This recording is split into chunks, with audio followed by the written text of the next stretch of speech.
Hello, everyone. This is Karen Ramsey of Feel Fabulous with Food. And I am so excited today to bring my friends, Rebecca and Alyse Matsil of this wonderful, wonderful sprouting and microgreen company, Perfect Foods, to talk about something that I think is so essential for your health and well-being. You absolutely cannot be without sprouts and microgreens. The high quality protein that they offer, all of the nutrient dense nutrition, they are superfoods, life force energy that you can create on your own in your homes, even in the middle of the winter on the counter. And they're going to show you today how you can do that. They also have a sprouting kit, which they could send anywhere in the United States. So you want to know about this company, Perfect Foods, and I am going to let Rebecca and Alyse show you what you can do and how important sprouting really is for your health. Go ahead. Thank you, Karen. My name is Rebecca, and hi, I'm Alyse. And we're from Perfect Foods, and my mom and my dad have been growing wheatgrass and microgreens since 1982. So mom is really before her time, and now I created some sprouting kits, so we're going to explain a little bit about that. So first of all, a little bit about who we are. Okay. Perfect Foods started in 1982, really as a wheatgrass company. And the only two sprouts that we had at the time, or microgreens, were sunflower and buckwheat. The wheatgrass, sunflower, buckwheat were part of Ann Wigmore's raw food diet that she writes about. And over the years, we added other ones, such as the pea microgreens, and more recently, a lot of other ones, like the cruciferous ones, like the radish and broccoli, that have gotten a lot of press about their cancer protective properties. Those have become very popular, but really all sprouts are little powerhouses of nutrition. And anyway, with our company, we started growing wheatgrass and these different microgreens and bringing them through home delivery to people's homes after they went to the Ann Wigmore Institute, the Optimum Health Institute, the Hippocrates Institute, to learn about the raw food diet. And they didn't know where to get it. So we brought it to their home. And eventually, little by little, we got juice bars to juice wheatgrass, and health food stores to carry our microgreens. So everything we do is organic, and we try the best that we can to get organic seeds for sprouting. That's important because you are actually eating the seed when you're eating the sprout. So today we're going to show you a little how easy it is just to do a few of these at home, the ones that are not grown in soil. The sunflower and the pea and the buckwheat we grow in soil. And also the broccoli. Well, actually, they're all grown in soil when we grow them as microgreens. But you can also just grow them in water. And that's what we're going to show you, how you can do the early young sprout. Okay, so let's talk a little bit about what are sprouts in the first place and why are they so good for you. So basically what sprouts are the 3 to 10 day old baby of the plant at their most nutritious stage. So we grow sunflower and buckwheat and broccoli and arugula and cilantro, and then we sell the seeds for sprouting at home, like lentil, broccoli, radish, and mung bean. So basically, it's super simple. If you're wondering, how do I sprout at home? You take the seed, you put it in water and soak it overnight, just like this. And then you drain them in the morning and you rinse it. And then you drain them again in the evening. You rinse them again in the evening and you drain them. And that's it. In a few days after draining and rinsing, you get a little tail that comes out of it, and that's a food that you can grow in your own house. So just like to start off the video by explaining how seriously easy it is to do this at home and why it's such a pleasure to be able to get back to nature and get connected with these seeds and see how you can grow something at home. Even if you don't have a green thumb, even if you don't like growing things that much, this is such a great thing to grow at home because it has extreme immune supportive properties. They're the highest level of protein than any other green. They have about 40 times the amount of nutrients as the adult greens in this baby stage. And they only take 3 days to grow at home with just water, a mason jar, a cheesecloth, and a rubber band. So some of the benefits of microgreens and sprouts are that number one, broccoli sprouts have been talked about a lot, and they are known to be one of the number one anti-cancer foods. So that's broccoli at the 3 to 10 day old stage has about 40 times the amount of nutrients as adult broccoli at that stage. So once researchers like Johns Hopkins University found that out, they started doing more research into sprouted cabbage, into all these other sprouts, and found that there's a range of it being anywhere between 20 to 100 times the amount of nutrients in that baby stage than the adult grain. That's major. And the fact that you can grow it at home is such an accessible thing that people are using it for real healing properties and as medicine rather than just as food. Also excellent for the brain. There's been a lot of recent research from Johns Hopkins University finding that broccoli sprouts in particular are good for anxiety, depression, schizophrenia, reducing autism symptoms, and in general for brain health. So there's a lot of research that's up and coming about that, and doctors are actually prescribing about 2 to 4 ounces a day for the sulforaphane amount that you need. Now, sulforaphane is the compound that they found in broccoli sprouts that they found to be such a beneficial compound for your body, for your immune system, that they found to be anti-cancer and for brain health. So when they found that broccoli, just the normal adult broccoli head, had the highest level of sulforaphane than any other green, they then, thanks to mom, found the broccoli sprouts have about 40 times the amount of nutrients of that. I actually saw an article in the New York Times that said that they had, at Johns Hopkins, they had found out this information about sulforaphane in broccoli. So I wrote to the doctors at Johns Hopkins and I said, if you think that broccoli has a lot in it, what happened? We do sprouting. What happened? What do you think is going to happen when you sprout that broccoli? Well, the next thing you know, they're trying to patent broccoli sprouts.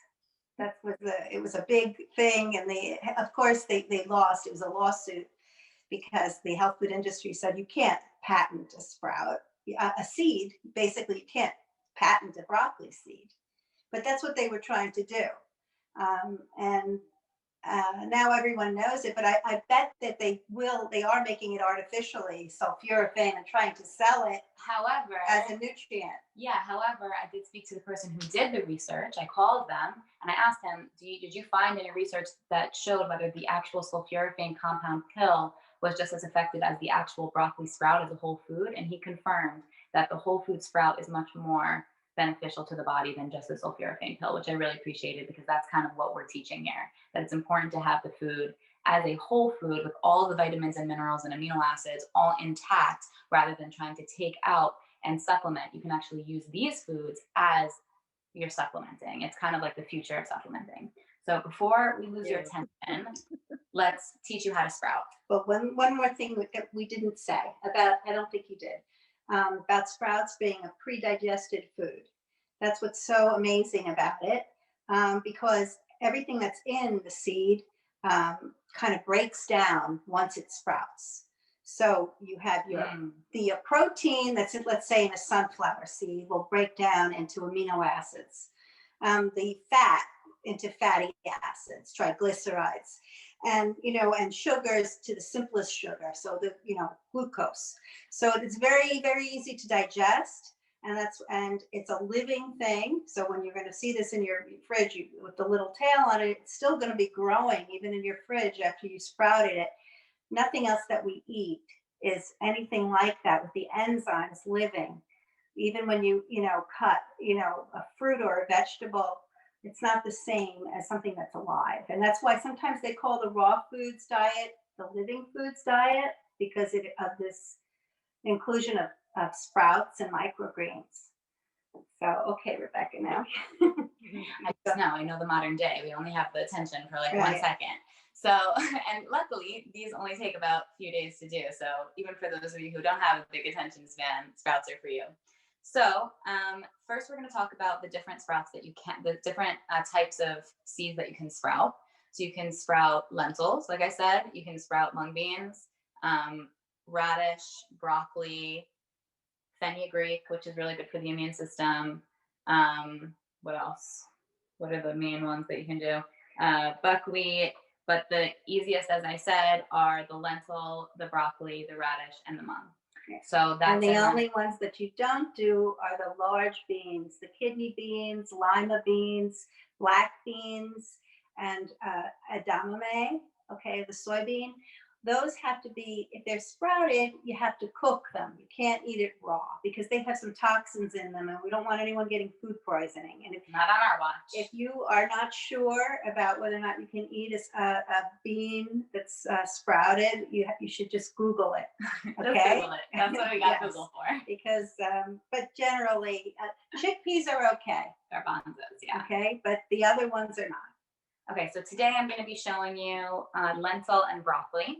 So lentil are great because they're really high in protein, they're crunchy, they're great for putting onto salads, and they're definitely the easiest. So what we have here is they're already the ones that were soaked overnight. So I took 1 cup of lentil seeds and I soaked it in water. The 1 cup of lentil seeds was about here, and then I put that much more water. So it's about 3-to-1 ratio of seed to water. And this is what it looks like after a day of being soaked. It kind of soaked up all the water, and now it's ready to be rinsed and drained and rinsed. So after you leave it overnight of being soaking, you then put a little cheesecloth at the top of your mason jar with a rubber band, hold it tightly, and pour it into a bowl or into your sink, and just drain it out. And then really the important part is to rinse it again after you drain it, because that's where bacteria can develop. So you just want to make sure that you rinse it again. Put some water in there.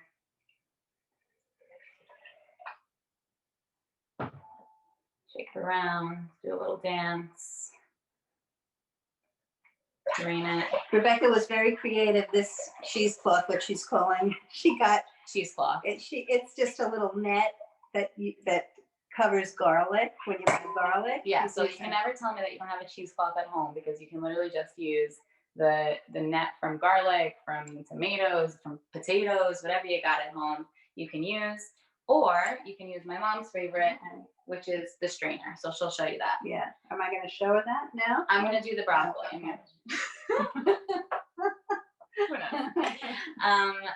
So this is a family business, if you haven't noticed.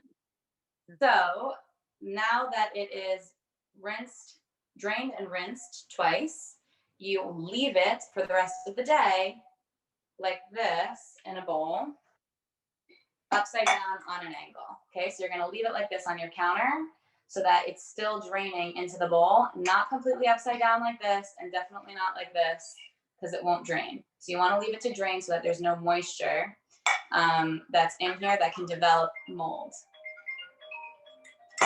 What were you going to say? So that's lentil. And then basically in the evening, you then rinse it and drain it again. And then tomorrow morning, rinse it and drain it, leave it in the evening, rinse it and drain it. And then you're going to get little sprouts. So even in one day, this is what your lentils can look like. If you can see them, they have a little tiny bitty. Let's see. We're going to have to go up closer. But they have a little tiny itty bitty tail that you can see. And that happens in just one day after soaking it. So then the next day, a little tail bigger. And once it has a little tail, it's sprouted and it's ready to eat. So you don't have to worry if it's edible or not. Once it has that little white tail, it's ready to eat. And you might just wait 2, 3, 4 days if you want, depending on how big you want the tail to be. Usually if the tail is about the size of the seed, that's when it's ready to be eaten, or to put it in a little container, like a little container like this, a glass or a Tupperware kind of thing, and you can cover it and it'll stay in the fridge. And like, as I said before, it continues to grow. It's still alive. Some people like it with the tail long, but I like it when it's shorter because I don't like it getting too hairy. You know? And they're super crunchy and they're delicious. And if you're somebody who's plant-based, who's looking for that extra resource of protein and you're not sure where to get it, you want to get it from tofu or soy, you can get it from Sprouts. It's really like the life hack of plant-based because it's the highest level of protein than any other plant or green, and it's really underused. You know, not that many vegans or plant-based eaters are into Sprouts yet, but I will tell you that it's grown by about 400% in the last 4 years, the popularity of Sprouts and microgreens, and it's just only growing, no pun intended, more. How long can you let the tail grow? On a lentil? I would say tops for a lentil like 5 days, so like, you know, a half an inch. You don't want them to be big. It's going to start getting a leaf, you know, so you don't want it's going to get a change in the way it tastes. 3 to 5 days maximum. So you don't have to worry about that. Yeah. So, but if you put it in the fridge, I guess on the younger side before it's completely the full length of the seed, I guess then it might last a little longer. So you could refrigerate it a little sooner. Yeah. But I would say, I mean, they do last in the fridge, but after a while they start to dry out. So you might have to rinse them too, even when you have them in the fridge. If you see they're starting to get dry, you might give them a rinse and like let them drain a little bit. You don't want to put them back in the fridge wet because they'll spoil. Right. So I just want to show broccoli as well. So the other way that you can do this is by doing it in a with a strainer. Right. So I have my broccoli seeds that were soaked here, and I have a strainer. A lot of times you see all these different kits with, you know, selling you special equipment to do sprouting.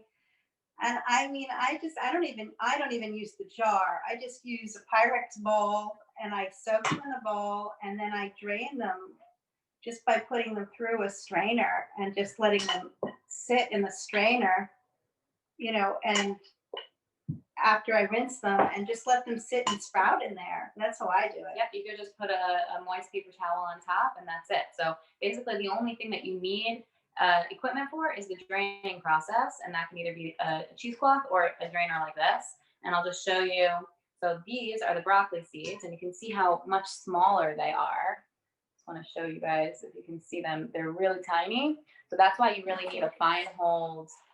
Here, is these broccoli? Yep, those are broccoli. All right, this is broccoli. They're very little, teeny tiny seeds. So that's why you need a really fine hold strainer when you're dealing with the broccoli. And the broccoli, they'll take about you want to sprout them for about 5 days, 7 days. Karen, how long do you sprout them for? I probably am like 5 to 6 because what I do is I fill the jar up with water, covering them. Then the next morning I drain them and rinse them.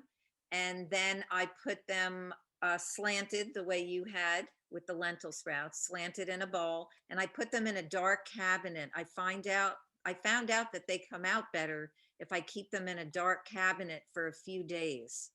So like 3 to 4 days, I'll be rinsing them twice a day and put them back up in the cabinet. And then when they start to have that little tail, I take them out and I try to put them out in the sunlight because then they get really brilliantly green. Yeah. And the whole jar fills up. It's just so wonderful. I have the ends of one of my jars from this week, broccoli sprouts. And then I also have some left because I only will buy from your company, Perfect Foods. And I just bought like a whole tray of sunflower greens from you and also some of your broccoli sprouts fully grown. Oh, nice.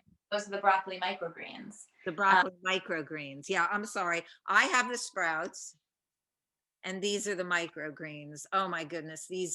I had them in my salad last night. They're like amazing. Just make the salad even more delicious. Yeah. So speaking of salads, I made you guys a little, well, I made us a little salad, but to show you a little sprout salad of what you can do with this. So this has some sunflower and some pea shoots. And I just wanted to talk about what the difference is between the broccoli sprout versus the broccoli microgreen. So Karen, can you show those up again so I can just show? Yeah, I'm going to put this into gallery view so that I can. So here's the broccoli sprouts. And just before you go on, I just want to say that these two lovely women came to my women's health retreat in Rhinebeck, New York in 2019, I think it was. And they brought with them like trays of like these sunflower greens and the broccoli sprouts and wheatgrass, and oh, the women at the retreat just loved it. And those who hadn't tried them before were definitely going to be sprouting when they got home. So this is really the way to go to get your nutrition. And I totally agree that this is your best supplement. And we forgot to mention that it's a survival food. So if you have these seeds in your house and they're dormant, and all you have to do is, you know, in any kind of an emergency that we hope we don't have, but even with COVID being, you know, kind of quarantined at home, you have food, a lot of food that all you have to do is you need water and seed, and you have, you know, instant food available. You don't have to go to the grocery store.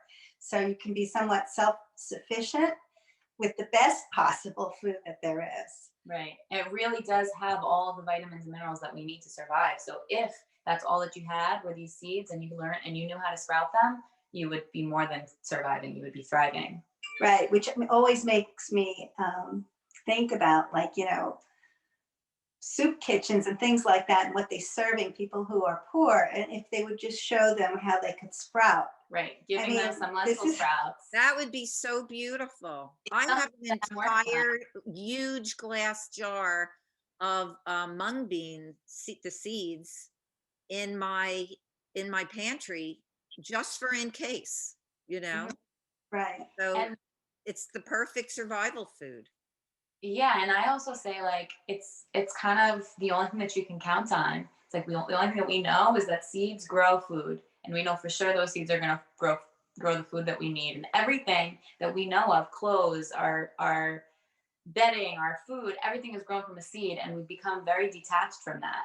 So by sprouting at home, you get to actually see something grow right before your eyes, and it's very, like, healing in a way too, because you get to be more. It's grounding. It's grounding. Yeah. It is. It really is. Therapeutic, right? Yeah, it really is. You feel so alive. And I get happy looking at these. No, me too. I'm like, happy. Anybody who's depressed or has anxiety and starts eating these sprouts and microgreens, it brings happiness and joy. Right. Touching them, you know, dealing with the seeds. You should see when I do the expos and I bring these around, everybody's like trying to put their face on it and touch it. It's like we don't get connected to earth enough. And if you know anything about grounding, it's like we're really missing the soil and the earth. And this is the quickest and easiest way and realest way to get connected to the earth. But before I forget, the difference between the sprouts and the microgreens. So there's what Karen has in her hand is the microgreens, the ones that we grow. And what a microgreen is really just the sprout that's in the jar that we then put into soil and let grow for another like 5 days under the light. So the idea is the microgreen really just has more minerals from the soil and more chlorophyll from the light. It's just a few days older. A sprout is usually about 5 days. The microgreen is about 10. So that's really the difference between it. And as far as the nutritional difference, I did ask the person who did the research on this, and he said that it was really the same as far as nutritionally. They're very similar, but I would think that there's more minerals in it because it's getting the minerals from the soil. So, and also it's just about crunch and how you like it. But the broccoli sprouts are easy to grow at home and they're hydroponic. The broccoli microgreens are crunchy and they last longer because they're less they're less moist. So they'll last a little bit longer if you keep them. One thing is paper towels. So how do you store it in the fridge and make it last and have the longest longevity? I don't know if you do this, Karen, but if you have it in a little container like this in the fridge, if you wrap it in a little bit of paper towel, that will just make it last a little bit longer, because anything that has moisture, just as you know, with lettuce or spinach, if it has moisture, it goes bad quickly. So you want to reduce the amount of moisture it has in the refrigerator. It is also better to keep anything in the fridge in glass containers, Yeah, not in plastic. definitely. Right. So this is my little salad for you guys, and this is me putting my lentils on. You sprinkle it on top like that, as if it's like croutons, but it's healthy, life-giving croutons. And you have a little sauerkraut. You have a little flaxseed bread, some sprouts, some blueberries, and you have yourself the most delicious, life-giving meal that is amazing for your immune system, for your brain health, for digestion, and for overall giving your body the nutrients that it needs to heal itself. So Right. thank you. And if you are interested in growing sprouts on your own, 800wheatgrass.com is our website, and it's under growing supplies. And I would start with just the beginner sprouting kit or the intermediate sprouting kit. And if you want to go so far as to grow sunflower sprouts, then you need the soil and you need a tray and a growing light. So that is in our advanced growing kit. And wheatgrass too. Wheatgrass too could be grown like that. Yeah, so the advanced one comes with enough to grow 5 wheatgrass trays and sunflower trays and sprouting. And we have just a wheatgrass kit as well. So you'll be able to find all of that there. And we have our Instagram. If you want to hang out with us on Instagram, I'm always showing what I'm doing with sprouting and recipes and this and that. Perfect Foods Inc. So check us out there. And we've been doing we're doing our first cleanse next week, 2020 reset cleanse. So check us out for whatever we're doing next. And if you don't think that sprouting is for you, even though I hope it is, because it's not hard, it's easy. But if you think you don't want to bother, you also can buy the sprouts from us. Not the lentils grown, but the microgreens. The microgreens, the broccoli, the sunflower, the buckwheat, and we do ship it in areas near us in the New York metropolitan area, or home delivery if you are along our delivery routes. So that's what I do. That's what I did this week. I grew my own on my counter, and I ordered a tray of your sunflower greens right there and some broccoli sprouts, and I'm like good for the week. What do you do with that? I've just been, when I snack, like they make the greatest snack. I just put a bunch of them in a bowl, and when I'm busy, I'll just snack on those. And then I have a big salad early evening, and those have been like the main part of my salad. I do have some dark lettuce greens in my salad, but because I have these beautiful sprouts and they're so super nutritious, I've been making the sprouts the main part of my salad. Any kind of a juice or a I did put them in. I made a couple of green juices this week and put them in the green juice. I also put some in my smoothies because I have green smoothies, and my smoothies I have some fruit in my smoothies, but lots of green. And I added the sunflower greens to that. And I've been putting the broccoli sprouts in my salads, plus eating my own sprouted. Well, no, yours were the broccoli microgreens I've been putting in my salads along with the broccoli sprouts. So I've been getting plenty of sprouts, and I'll just tell you, it gives you a lot of energy, just makes you feel so vibrant. It's the way to live. This is really the way to live. And this is a wonderful company. So for those of you who are in New York, New Jersey, Connecticut, the whole metropolitan area, you definitely want to connect with Perfect Foods. And if you want to do some sprouting at home, that's great. If you don't have time to do the tray sprouting in the dirt, you can very easily get them delivered. And that's ideal. Do you have anything that you want to add? I was thinking of giving you guys two recipes. Okay. So if you have a pen, these are my two favorite recipes with microgreens. So I've got my pina colada sunflower smoothie, which is with a handful of sunflower sprouts or broccoli sprouts, any of the green ones. And then I throw that in with a quarter of a pineapple, a full pear, 4 ounces of coconut water or just water with some ice, and blend it up. And it tastes like Or you could put water with coconut oil. water or coconut oil. And That's supposed to be really good for the brain and brain health. And then my second one is the famous Hippocrates juice.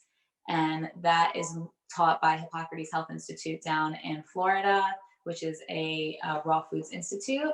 And they teach the most cleansing, ultimate green juice you could possibly have is 4 ounces of sunflower sprouts, 4 ounces of pea shoots, 4 ounces of cucumber, and 4 ounces of celery. So that's it, just those 4 ingredients. And it is the most detoxing and cleansing green juice you can have. So that's my little 2 recipes for you guys. And if you want to check out any others, we have some on our website. Thank you so much. And everybody who's been watching here, I'm going to have the link to Perfect Foods down in the description. Also, if you got value from watching this video, if you could please subscribe to this channel, like, and please do comment. We'd like to know if you've been sprouting and growing microgreens and where you live and if it's available to you. So that would be great to put into the comments. We'll hook you up. Yeah. Yeah. Thank you so much. Thank you for hosting us. We're changing the world, girlfriend. We're changing the world.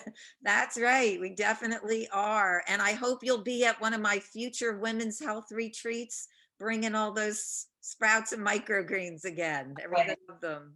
Definitely. When's the next one? As soon as we can. Thank you, everybody, for joining us. And we wish you all a happy 2021.